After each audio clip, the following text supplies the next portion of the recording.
السلام علیکم ورحمت الله وبرکاتو. ګرانو کتونکو ان شاء الله چې ټول زما د زمر ټي وي د چینل کتونکو به په خیر سي د صحت په جامه باندې بروغي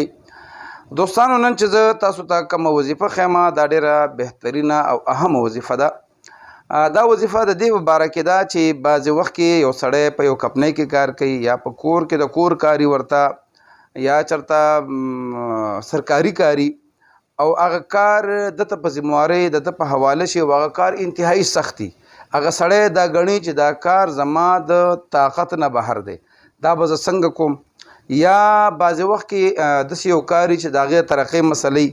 او هغه داغه په ذمہواري نه لګول شي خو غواړي چې دا کار یا دا کورس زو کما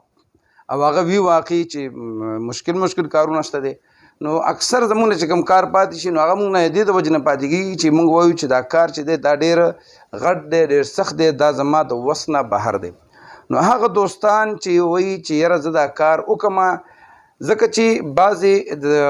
د دفترونو یا سرکاري کار یا د کمپنیانو کار کې دا کار چې د انسان د عزت یعنی د ریپوټیشن مسله وي د پروموشن مسله یې هغه وایي چې یاره زما عزت جوړ شي پروموشن مو شي تنخواه مې سیوا شي عزت به مې سیوا شي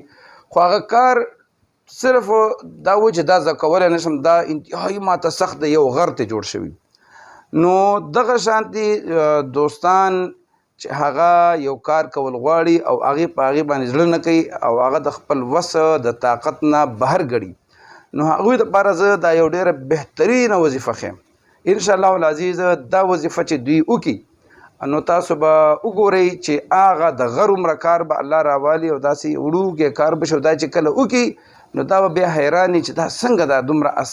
ګران کار ما څنګه وکړو. اصل کې مطلب دا چې الله رب العزت چې کله یو انسان الله رب العزت یادوي د یو مدد دپاره الله رب العزت د هغه بیا مدد کوي. د وظیفې مطلب هم دا دی چې د الله نه مدد غوښتل. نو زموږ اکثر وظایف زما په یوټیوب چینل باندې به تاسو ګورئ یا زما د خلکو سره چې کومې رابطې کېږي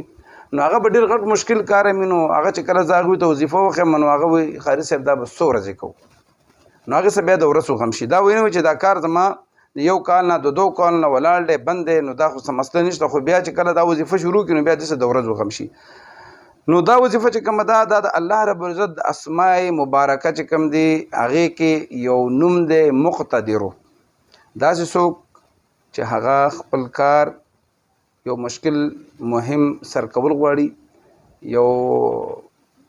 هغه په ذمہواري باندې یو کار لګول شوی د هغه طاقت نه بهري هغوی دي د سحر مونځ نه پس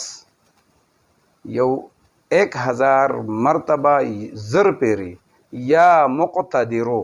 داسې الفاظ لکه څنګه چې ما ادا کړه یا مقتدرو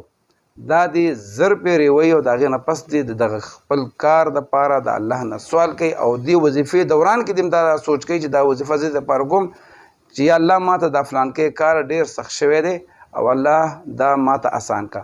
انشاءالله العزیز دا روزانه د سحر د مونځ نه پس زر پیرې 11 ورځو پورې دا عمل کول د یا مقتدرو عمل کول دا چې تاسو وکړئ نو یو الله رب العزت به تاسو کې یو قسم طاقت پیدا کړي دغه کار د کولو الله به تاسو له د هغې وس درکړي او انشاءالله چې تاسو هغه کار وکړئ نو تاسو به بیا دا سوچ کوئ چې هو دا دومره سخت کار ما ورته ګڼل چې دا خو ډېر سخت دی دا خو انتهایی په اسانه باندې وشو او الله رب العزت به تاسو له طاقت هم درکړي تاسو له به الله عزت هم درکړي او دا کار چې کوم دی د کار د کولو همت هم تاسو له الله درکړي. نو انشاءالله چې د هغې نه پس به څه پریشاني نه وي موږ چې کوم دی په خپلو دعاو کې یاد ساتئ انشاءالله العزیز که ژوند وفا وکړه دوباره به د یو نوې وظیفې سره ستاسو په خدمت کې حاضرېږم د هغې پورې ما له اجازت راکوي د الله په امان.